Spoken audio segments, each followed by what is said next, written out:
یه روزی بود که پیغمبر صلی الله علیه و سلم در میان صحابه بودن. حضرت این گونه شخصیت بودن که با خدا صحبت میکردن، سخن خدا را مودم میگفتن. بلند میشدن که ابی ابن کعب آمده است در یک لباس فقیری، در یک لباس کمبغلی از قاریه های افغانه. ابی، ای ابی، من شنیدم و من در رسید که سوره لم یکن الذین بخون. این بینده قرآن حامل شمای، قرآن شما در نازل می شود، قرآن شما در آمده، نخون من خونم. ابی، این امر خدا های بعد این سوره نازل شدن خدا امر کرد که ابی یگو همین سوره را خونه. حضرت ابی ابن کعب تا مردنشان فخر میکردین. این بینی خبری آسمان میبیو، فقیری صحابه بدین. از 7 تا قاری مشهور صحابه ابی ابن کعب نفر بدین که خیلی خیلی فقیر بدین، تا مردنشان فخر میکردین که نومی من خدا گرفت. در یک روایتی که طبرانی روایت میکنه رسول اکرم صلی الله علیه و سلم که ابی هر وقتا که تو قرآن میخونی من گمان میکنم که جبرائیل خونده است. من خود آواز زیبا داشتم، پیغمبر خدا خود دوست می داشتم با خوش آوازی رم. ابی ابن کعب اولین صحابه و قاری هست که در زمان خلیفگی حضرت عمر تراویح را 20 رکعت و یک ختم کامل کرده. میگه پیامبر اکرم این صحابه فقیر دیدن، گفتن این خبرهای آسمانی را بین که می آمد رنگ صبح صادق، یک روز می شود برادرای عزیز هیچ کس جای هیچ کس نمیگیره. ما در بینمون انسان‌های داریم که تا قیامت جاش خالی است. ابوبکر صدیق، عمر فاروق، حضرت عثمان، حضرت علی، اینا رو جاشون خالی ان. با عمر که جای وای خالی میمونه. این علمای عظام هم همین خیلن. حتی که پیامبر اکرم صلی الله علیه و سلم ابن عباس روایت میکنه که هر باره که حضرت نماز نفل میخواندن من اقفاش میآمدم، چگونه ای که آشپز اوقات پس درونی دیگه میخواه و غرس کرده کفتن میگیره، پیغمبر در وقت نمازهای نفلش میدیدم گمان میکردم قفس سینه‌شان مثل تگی دیگه میکاوی از گریه رو میغرید. گریه میکرد، میگم که گریه میکرد از ترس خدا، میگم میغرید. بعد که نماز سلام میداد میدیدم قفسای سینه حضرت، ریشای سینه حضرت پر آب بود. طرف من نظر میکرد میگه دو اشک، دو قطره نزد خدا قدر داره ابن عباس. یکم قطره آبی که در دعوت نماز ریزانده میشه و ای چشم، دویم قطره خونه که در راه خدا ریزانده میشه. اینا گو شوخی ندارن، نزد خدا قیمت دارن. دویم گو دو اثر، دو قدم نزد خدا بزرگه. یکم قدمی که به سوی رای خدا مونده میشه، دویم قدمی که به سوی فرض خدا مونده میشه. برادرای مجلس نمیبینیم این همش رای خداه. ما به همین نیت نبیم اینجا. شما خدا نعمتون نغز میدونین که از اندک جا نعمت ریختگی است. عادی ترین انسان امروز از بایترین ما زندگی خوب داره. همه جا گفتی همه بزرگا که ورنه در همه جا نان و نمک بسیار است. همه جا نان و نمک است. عادی ترین انسان امروز باور که مستانه است. نه که اینجا ما به خاطر چی میبیم؟ ما به خاطر رای خدا میبیم، به خاطر که یک اشک ریزه، یک صحبت علما گوش کنیم. حضرت امام ابو حنیفه را میپرسیدن که علم در کیه؟ میگفت علم در همه.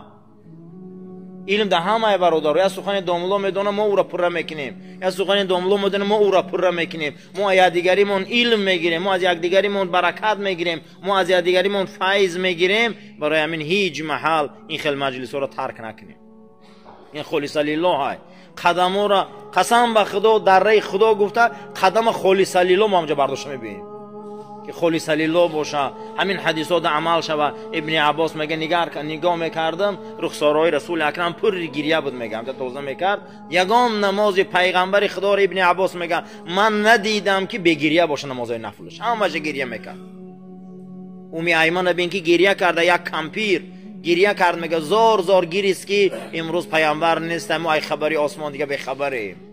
برادرای هر روزی هسته که یک علمای عظام، ای نصیحتای پدرای بزرگمون وقتی ای دنیا میرن محرومیم، ای نصیحت مادرای بزرگمون که اونها میرن دیگه گریه میکنیم، یک دوره از یادشون میکنیم. یک دوره های بعد میگه هر دش گریه کردن در حق آدمای خدایی سنت صحابه بوده. گریه میکنی برای نعمت، برای رفتن نعمت، زوال نعمت حق. کسی گریه میکرده سنت صحابه بوده. برای همین این مجلسامون، این صحبتامون باید همش سرتاپا نعمت باشه و سرتاپای دعوت ها رو گوش کنیم. و خدا قسم حضرت رومی در مثنویش، من چند دلیل داملا آوردن، حضرت رومی در مثنویش یک بحث میاره، نام بحث هیچی میگه. یک انسان میگه از کودکی به دنیا میبیا به همین کیسچه داشته، همین کیسچه ها درشته یک خطک موندگی بده، میگه تا آخر عمرش.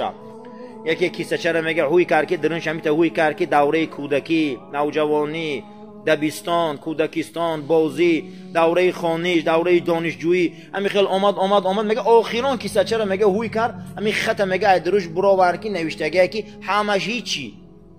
همون روز میگه از رایل اومد.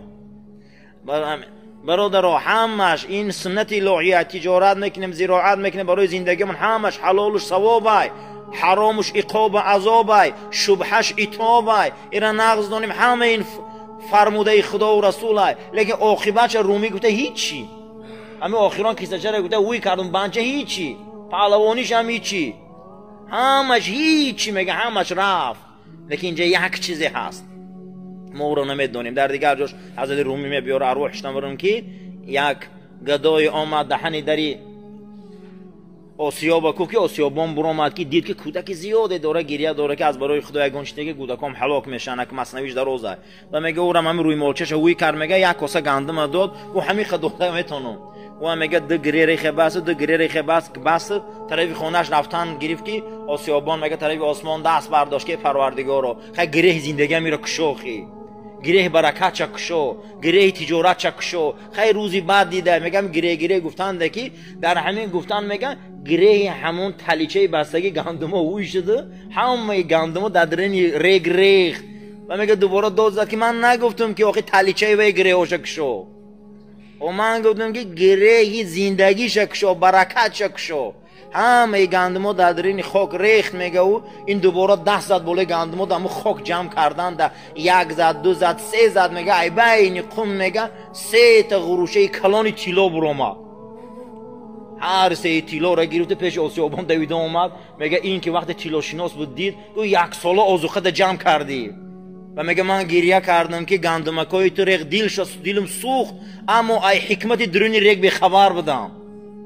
برادر ما اینجا دسترخوان میکنیم، دعوت میکنیم و ای بسیار حکمت های الهی به خبریم. شاید اینجا ملائکه نو گفتن که قوم ما را زیر زبر کرد، ایمان داریم ملائکه میبیا همه گناه های ما را میسوزونه همینجا ده، ما به خبریم.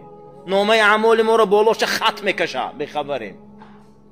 روایت میکنه ابوبکر وراقه در تابعین میبیارن که وقتی ای دنیا میگذرن در خواب میبیننشه و میگن دوستی خدا چهرت رنگ مهتاب درخشانه، فهمیدیم که 31 سال فقط در عبادت و محراب شده بدی، میانت خم زده عبادت خدا را بعد مردن چه یافتی؟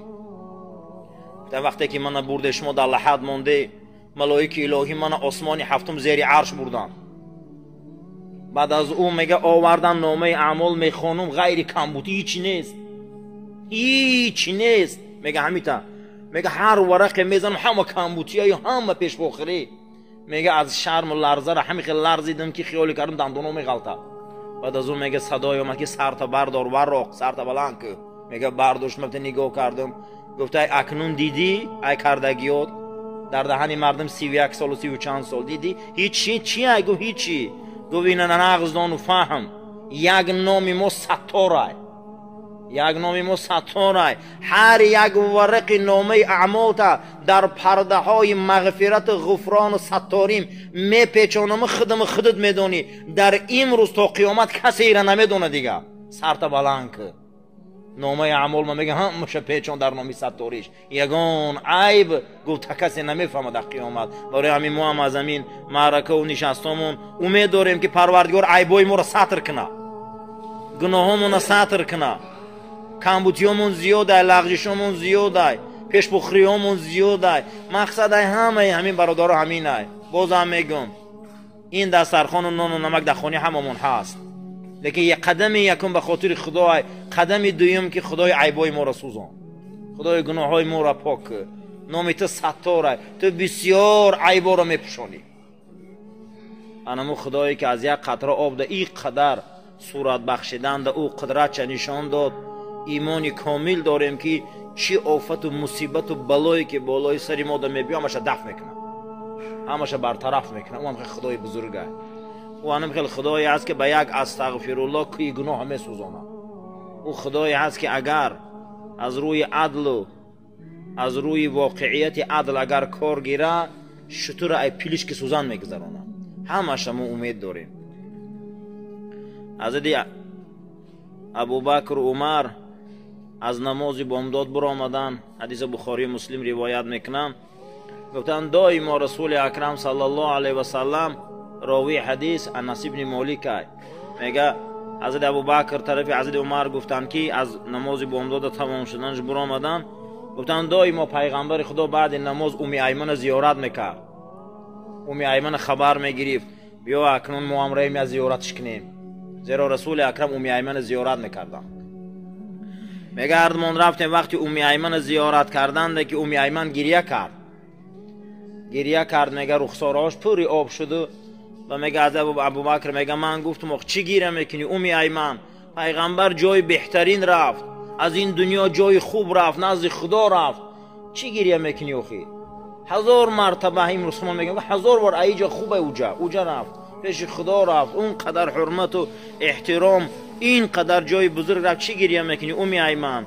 ایمن میگه در جواب گفت من برای این گریه نمیکنم ابوبکر، من برای او گریه میکنم که دیگه وحی ای زمین قیچی شد. من برای او گریه میکنم که نعمت سخن خدا ای زمین قیچی شد. آخی این پیغمبر با خدا تماس میگرفت، کمبودی های ما رو این رسول الله با واسطه این واسطه حل میکرد. او سخنگوی خدا بود، او درگاه را گپ شموده گپ میزد.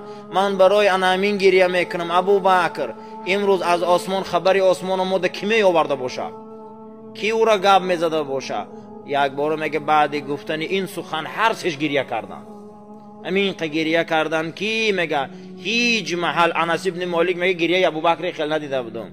برادرو هر نفس غنیمت دانیم، هر دقیقه را غنیمت دانیم.